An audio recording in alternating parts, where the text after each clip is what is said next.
Dans la précédente vidéo, on a fait un exemple de résolution d'équations différentielles d'ordre 2. Ce qu'on a vu dans cet exemple-là, c'est que, en fait, la résolution nous amenait à une équation de y en fonction de x. Ça, c'est correct, c'est ce qu'on veut, mais aussi avec deux constantes d'intégration qui étaient définies comme C1 et C2. Ces deux constantes-là sont, à prime abord, inconnues. Vous ne les connaissez pas. Mais dans la majorité des problèmes appliqués que vous allez faire, qui sont en lien avec la résolution d'équations différentielles, vous allez avoir ce qu'on appelle des conditions. Comme par exemple, ce qu'on va aller tester, on va dire que, bon, on a notre équation de y en fonction de x. Ben, on sait, on pose l'hypothèse que quand x est égal à 0, eh bien, y vaut 10. On pose aussi l'hypothèse que quand x est égal à 10, l'équation, en fait, la dérivée de y par rapport à x est égale à 20.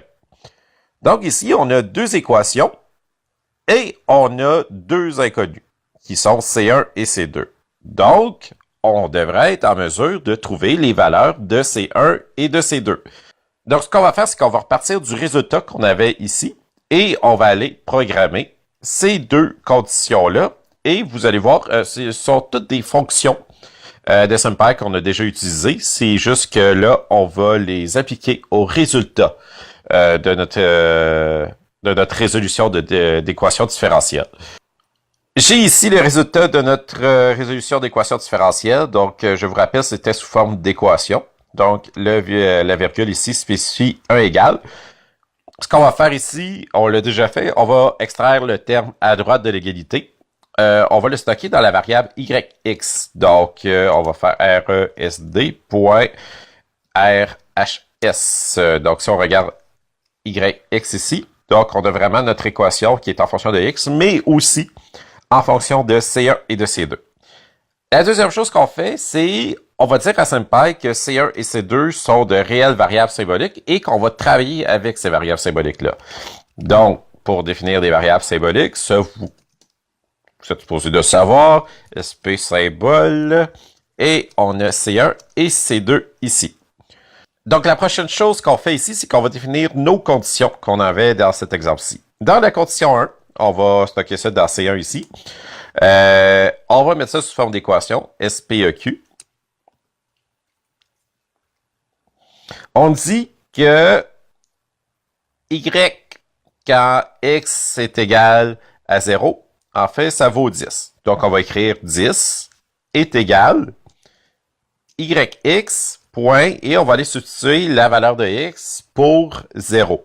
Donc, pour substituer une variable dans une expression symbolique, ça on l'a vu auparavant, donc on fait yx point substituer, je vais substituer la variable x et elle a une valeur de 0.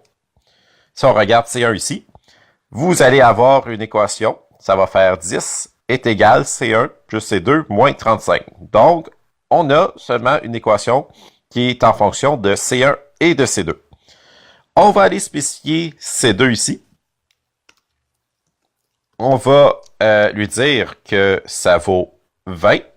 En fait, c'est le résultat 20 qui est attendu, mais ici, c'est la dérivée de y par rapport à x quand x vaut 10. Pour spécifier que c'est la dérivée, on va prendre y de x, notre équation symbolique ici.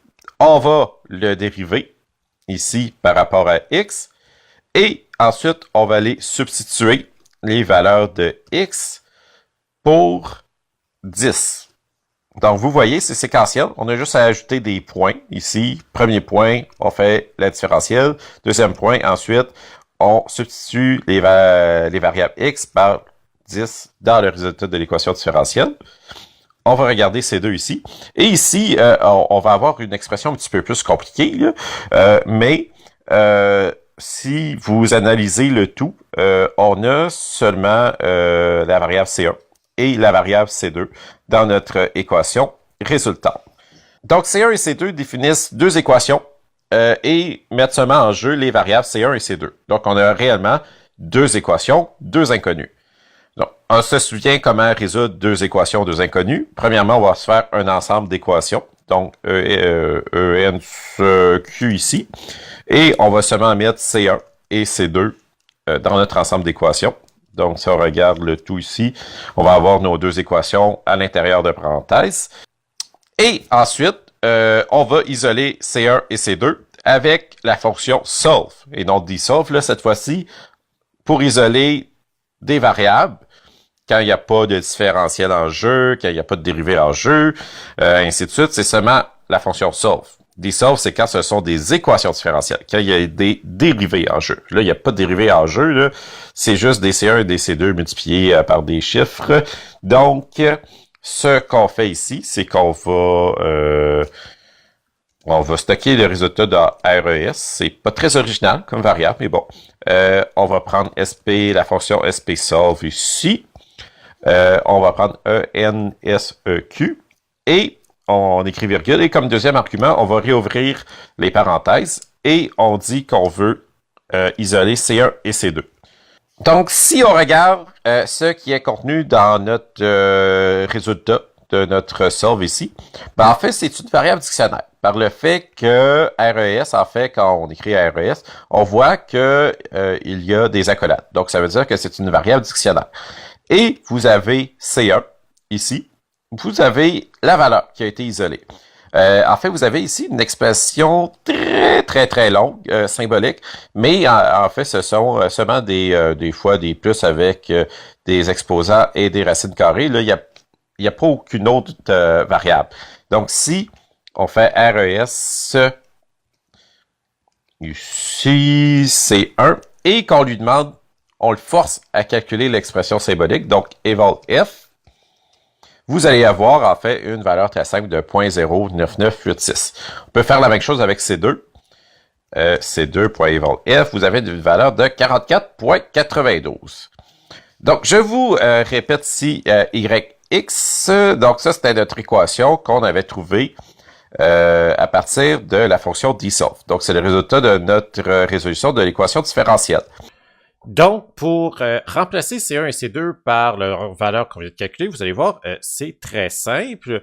Ce qu'on va faire, c'est que on va substituer, en fait, remplacer notre variable Y en fonction de X par la substitution, en fait, qu'on va lui effectuer. Donc, pour substituer C1 et C2 dans YX, dans notre variable YX, ce qu'on fait, c'est qu'on appelle YX ici, on fait subs, et tout ce qu'on a à lui faire, en fait, c'est lui insérer la variable dictionnaire qui contient les valeurs de C1 et C2. Donc, cette variable dictionnaire-là, ça s'appelle RES dans notre cas. Donc, on lui insère RES et en fait, ce qui va se passer, c'est qu'avec la variable dictionnaire, en fait, la substitution va dire, bon, ben pour C1, on va aller remplacer toutes les valeurs de C1 par ce terme-ci et toutes les valeurs de C2 par ce terme-ci. Et on va appuyer sur Enter ici. Si on regarde de nouveau Y en fonction de X, notre variable, on voit qu'on a seulement une équation ici qui est en fonction de X. Donc, on a X ici, on a X ici, et C1 et C2 ont été substitués. Ils ne se retrouvent plus dans l'équation. Bon, on va simplifier ça un petit peu.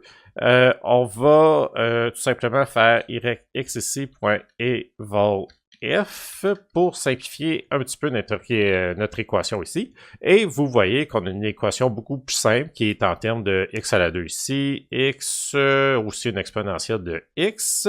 Et en fait, c'est une simple fonction. En fait, c'est y en fonction de x avec comme seul inconnu la variable x.